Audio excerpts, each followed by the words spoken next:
तो ये हमारी गैंग है। आज हम सभी अपनी लाइफ में पहली बार जा रहे हैं पचमढ़ी।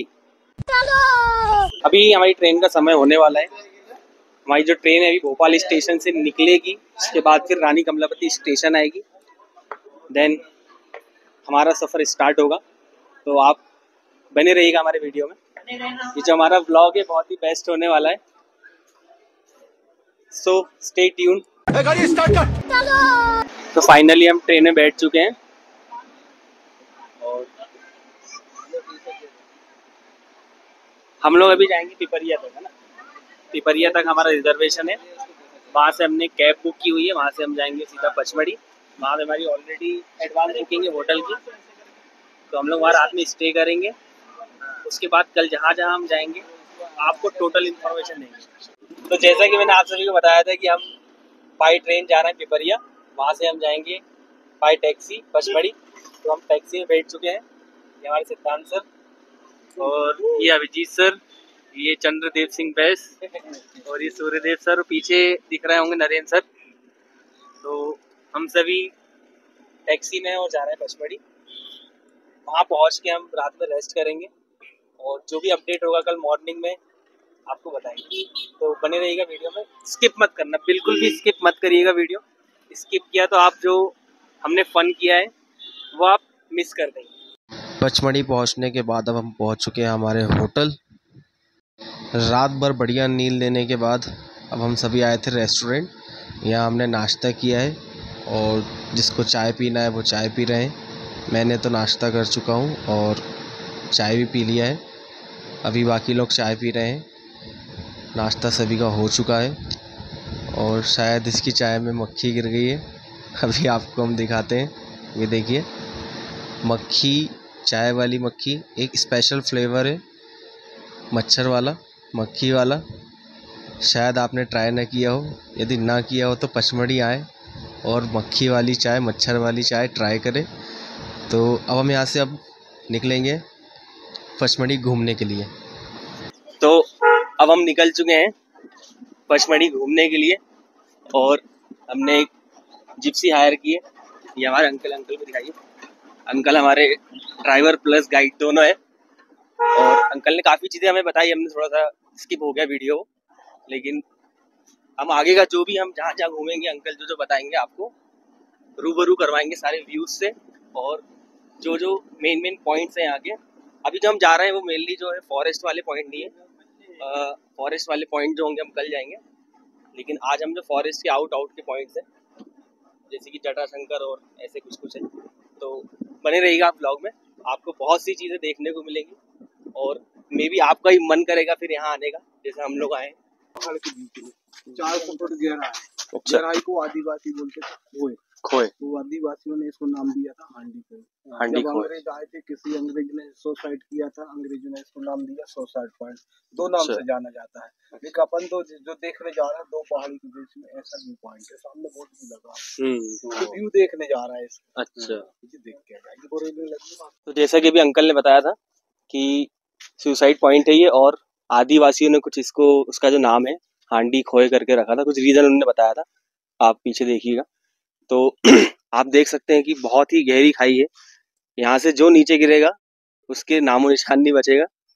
हांडी खोए सुसाइड पॉइंट देखने के बाद अब हम आ चुके हैं महादेव गुफा। यहाँ पे महादेव का एक मंदिर है जो गुफा के अंदर है। गुफा काफ़ी सक्रिय है।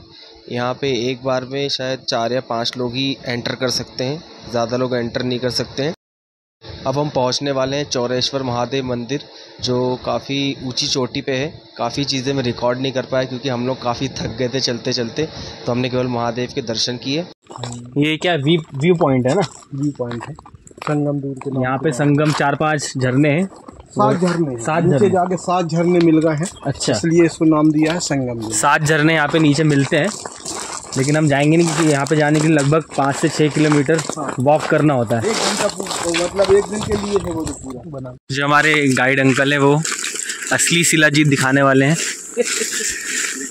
शिलाजीत जो बहुत ही एक आयुर्वेदिक मेडिसिन है। दिख रहा है? अच्छा, वो पत्थरों में ब्लैक कलर का। जी जी जी, पसीना ही होता है। हाँ, पसीना ही होता ना वो तो। रेजिन फॉर्म में भी होता है, लिक्विड फॉर्म में होता है। ये होता है ओरिजिनल।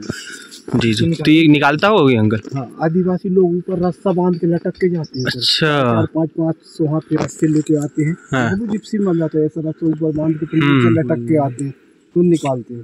और जो जिस जगह बचता है जहाँ बंदर नहीं पहुँचता, अच्छा, बंदर खा जाते होंगे। हाँ, और बंदर पत्थर में चढ़ेंगे नहीं वहाँ? हाँ, पेड़ है नहीं वहाँ पे वैसे। हाँ, चढ़ने का नहीं है ना, इसलिए तो। रात में यहाँ आ जाएंगे अपन अगर, तो भाई डर तो लगेगा। सही बात है सर। क्योंकि देखो आप पेड़ देखो, आप नहीं लगे। कब ऊपर से कौन सी चुड़ैल रात में नीचे आ जाए, हाँ, क्या पता। ऐसे रात जैसे। हाँ, रात जैसी। अभी हमें राजेंद्र गिरी उद्यान में, यहाँ पे हमारे जो देश के राष्ट्रपति थे राजेंद्र प्रसाद जी, वो आया करते थे। उन्हें डॉक्टरों ने सलाह दी थी, उनको शायद कुछ दमे की शिकायत थी, अभी हमारे गाइड अंकल ने बताया। तो वो यहाँ पे लगभग साल में 1-2 बार आते थे और नेचुरल ऑक्सीजन और हवा का आनंद लेते थे, जिससे कि उनको रिलीफ मिल सके, उनकी जो अस्थमक डिसीज़ थी। तो उन्हीं के नाम पे इस पार्क का नाम पड़ा है राजेंद्र गिरी उद्यान, जो काफ़ी सुंदर है और व्यू पॉइंट भी है यहाँ पे। हम आए अब लेक में आए हैं और बोटिंग का मज़ा ले रहे हैं।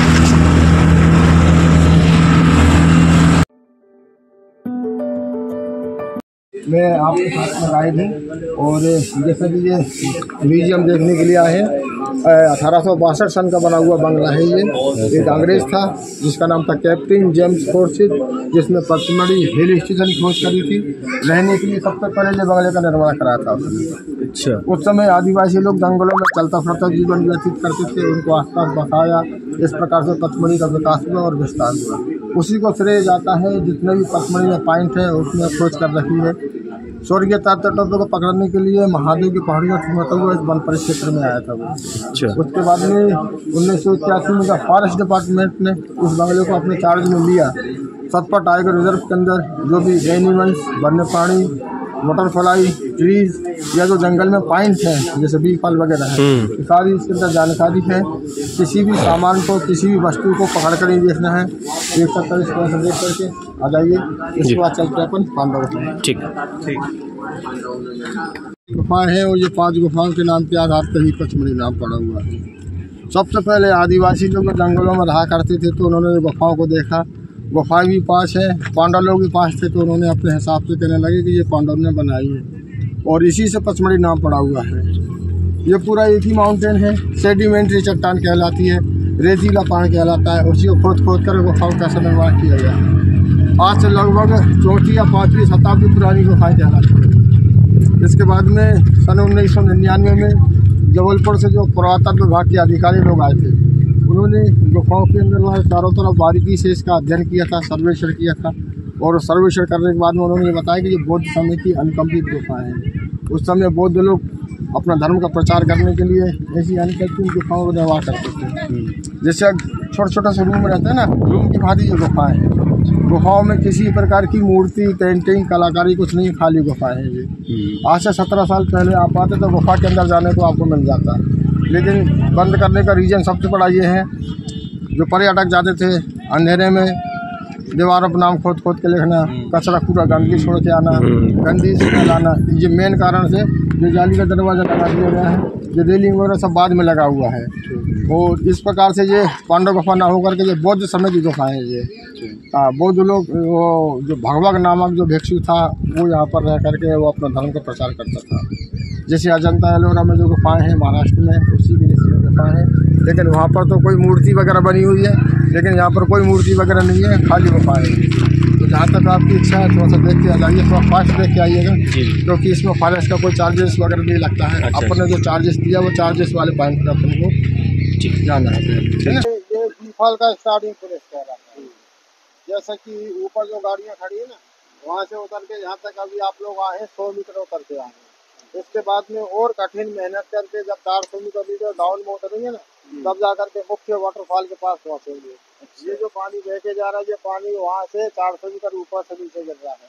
इसी को अंग्रेजी में नाम दे दिया गया है B fall. B double E का मतलब होता है मधुमक्खी। गर्मी के दिनों में इस वन परिक्षेत्र में बहुत ज्यादा मधुमक्खी घर पाए जाते हैं। और झरने के नीचे बैठ के जब पर्यटक नहाता है तो ऐसा महसूस होता है कि मधुमक्खी शरीर में चल रही है, पूरी शरीर के नमन हो जाती है। हाँ, लगातार पानी की बूंदें गिरते रहती है पानी से टकरा करके, इसलिए इसको खासकर अंग्रेजी में बोलते हैं बी फॉल और हिंदी में इसका नाम है यमुना प्रपात। भैया सुन लो पहले, फिर चले जाना, 2 मिनट सुन लो पहले, क्योंकि ये पूरा जंगल क्षेत्र है, कोई अपन बगीचे में नहीं घूम रहा है, सावधानी जरूरी है। तो ये कहलाता है अंग्रेजी में बी फॉल और हिंदी में इसको बोलते हैं यमुना प्रपात। एक आदिवासी लेडीज के नाम के आधार पर इसको यमुना प्रपात भी कहा जाता है।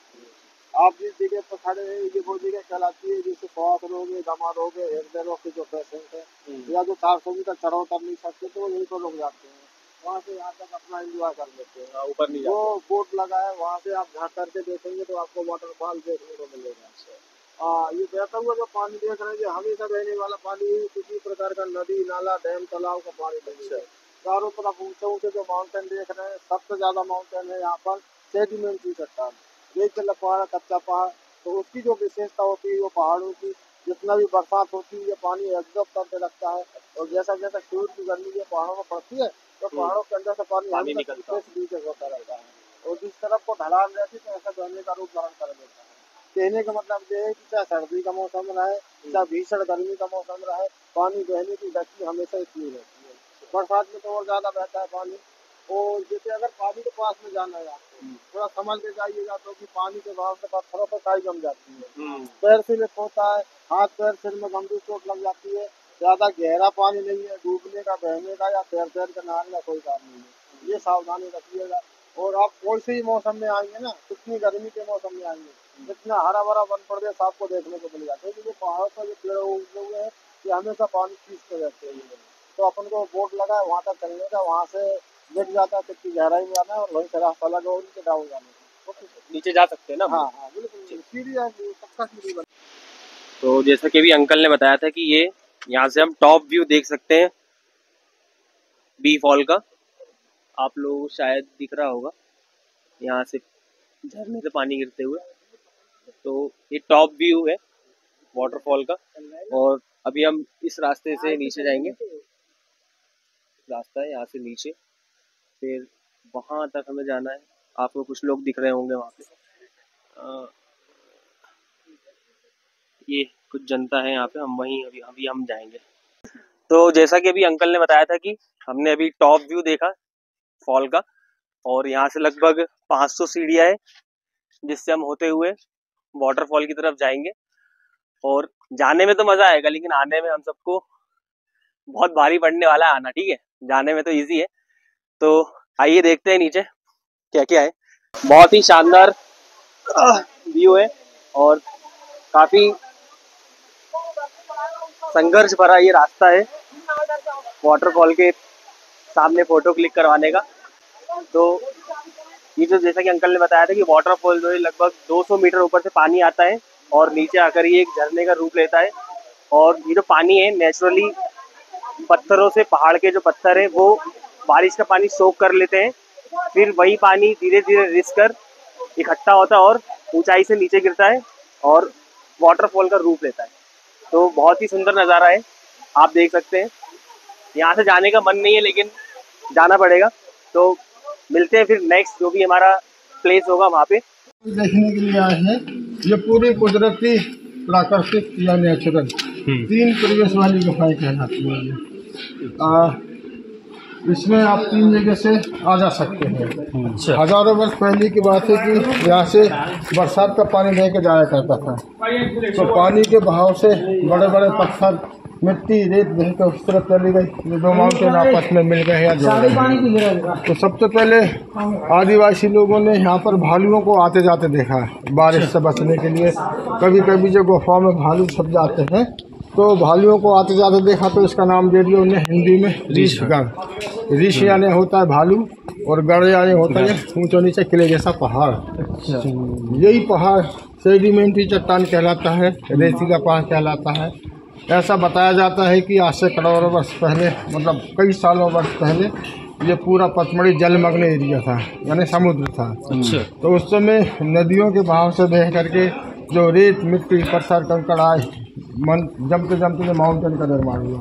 ये मार्बल चिपका हुआ है, जो लेयर और वर्ष में एक लेयर बनती है ना। ये पत्थर क्या है कि जो जो रेत में जो पानी के बहाव में बह के आते हैं, हर कहीं नहीं मिलते हैं। ये माउंटेन जैसे मैंने अभी आपको बीच वाले में बताया था कि पानी को पकड़ के पानी को छोड़ते हैं, इसलिए यहाँ पर गर्मी के दिनों में एकदम ठंडक बनी रहती है, एसी जैसी ठंडी हवा चलती रहती है। सबसे बड़ी विशेषता ये है गुफाओं की कि यहाँ पर 4 फिल्मों का शूटिंग हुआ है। 2001 में अशोका फिल्म, उसके बाद शाहरुख खान, करीना कपूर की थोड़ा सा सीन है यहाँ पर। उसके बाद चक्रव्यूह, उसके बाद में तरकीब नाना पाटेकर तब्बू की, और सबसे आखिरी में है धाकड़ फिल्म कंगना राणावत की। ये चारों फिल्में तो शायद जगह थोड़ी सी वीरांगना बनी रहती है। हाँ, तो ये वो पत्थर डाले ना, वहाँ तक जाने का है आपको। वहाँ से वहाँ जैसे आप पहुँचेंगे ना तो चारों तरफ माउंटेन है, ऐसा लगेगा आप कुएं के अंदर आके खड़े हो गए। लेकिन उसके ज़्यादा आगे मत जाने का पूरा प्रतिबंधित एरिया है, रेन फॉरेस्ट है ना। वहाँ से देख के फिर ऊपर आना है। फिर ये सुरंग जैसी को फायदे है, इसमें झुक करके अंदर जाना, झुक करके बाहर निकलना है, और ऐसा लेफ्ट टर्न मारेंगे तो ऐसा घूम करके इधर को आ जाएंगे। हाँ, इसके पीछे जब निकलेंगे तो एक बहुत ऊंचा पहाड़ सामने को देखने को मिलेगा।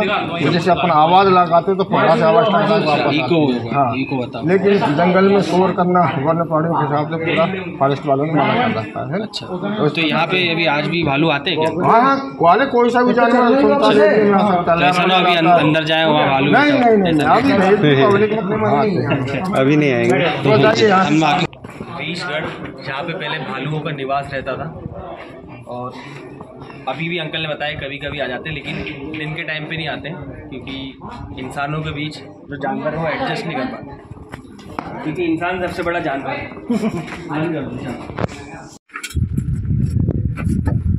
रीछगढ़ की गुफाएं, कुछ समय पहले यहाँ पे भालू आया करते थे, और अब इंसान आ रहे हैं, जो जानवरों की ही एक प्रजाति भी है, जानवरों की रूप है। ये कहाँ आम लग गया देखो। अरे हाँ, सर आम दिखा दीजिए ऊपर, पत्थर के ऊपर आम के पेड़ उगे हुए हैं। ये पुल 1885 में अंग्रेजों ने बनवाया था। अच्छा, क्या बोलते हैं इसको? जल गली पुल, अंग्रेजों के जमाने का पुल है ये। अगर बोलते हैं अंग्रेजी में, हिंदी में इसका नाम है जंगली गिलहरी। अच्छा, ये सतपा टाइगर रिजर्व का मोनू कहलाता है। सतपा टाइगर रिजर्व का निशान है ये। अच्छा, ये गिलहरी। हाँ, बीफाल गए थे ना आप लोग, तो ये आम के पेड़ के ऊपर ज्यादा कर घोंसला बनाती है, और नर और मादा साथ में रहती है हमेशा, इसलिए इसका नाम है जॉइंट स्क्वेलर। अच्छा, जॉइंट स्क्वेलर। अच्छा, स्क्वेलर से तो गिलहरी हो गई, तो जोड़े में रहती है। सामने जो बंगला बना हुआ है, ये बंगला 1885 सन का बना हुआ बंगला है। अच्छा, अंग्रेज लोगों ने इस बंगले का निर्माण कराया था। बंगला है, सर्वेंट क्वार्टर है, उनका किचन है। तो 1885 सन में मात्र 2064 रुपये में वो बन के तैयार हो गया। 2064 रुपये? हाँ। सीमेंट नहीं थी उस समय, तो गुड़, चूना, ओदा की दाल, गोंद और बील फल को पीस करके पत्थर को आपस में तराश के आपस में चिपका करके मजबूती से इसको बनाया गया था। तो आज भी वैसे ही है। अंग्रेज लोग जब चले गए, PWD विभाग के पास में आया, और PWD से जब फॉरेस्ट वालों ने उसको अपना चार्ज में लिया, तो इसका थोड़ा सा रिनोवेशन कर दिया, पोताई वगैरह कर दिया, बाकी सारा का सारा खबर वही करेगी। उसके अंदर सारे पॉइंटों के फोटोग्राफ लगे हुए हैं, हिंदी अंग्रेजी पूरा डिटेल्स लिखा हुआ है। आप जिस माउंटेन तो चल रहे हैं, ये मध्य प्रदेश प्लस छत्तीसगढ़ का सबसे हाईएस्ट माउंटेन कहलाता है। इसका नाम है धूपगढ़, मतलब सूरज उगने से लगा करके सूरज डूबने तक इस पहाड़ पर अंतिम किरण रहती है, इसलिए इसका नाम है धूपगढ़। इसकी जो ऊंचाई है समुद्र सतह से 4429 फीट है, 1352 मीटर की हाइट पे आप लोग चल रहे हैं। ठीक है, सबसे पहले ये बंगले के अंदर जाओ, ये बंगले के अंदर जा करके सीधे उस तरफ से चले जाना है, तो वहाँ पर ऊपर स्टेडियम का बना हुआ है, 63 पॉइंट कहलाता है। अच्छा, जाइए।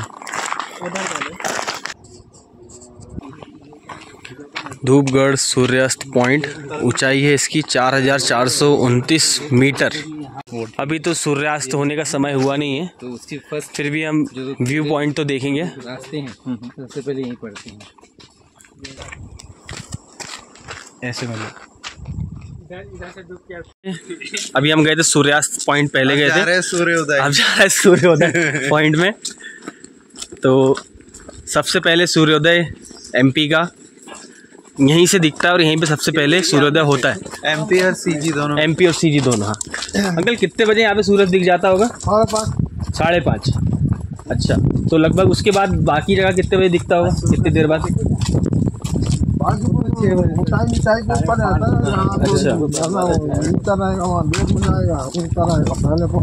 अच्छा मतलब जो ऊंचाई वाली जगह होंगी वैसे वैसे वो टाइम फिर सूर्योदय का वो अलग अलग होता है, लेकिन सबसे पहले MP और छत्तीसगढ़ का यहाँ धूपगढ़ से ही दिखता है। तो अभी हम उसी तरफ जा रहे हैं। इधर अच्छी फोटो आई। ये देखो रास्ता में जगह नहीं है ना ज़्यादा लोग आने के, इसलिए रास्ते भी है। ये सूर्योदय पॉइंट है। अब हम वापस जा रहे हैं। अब पिपरिया। अब हमसे सहन नहीं हो रहा। बहुत हो गया। वहाँ से हमारी ट्रेन है, फिर पहुँच जाएंगे हम भोपाल।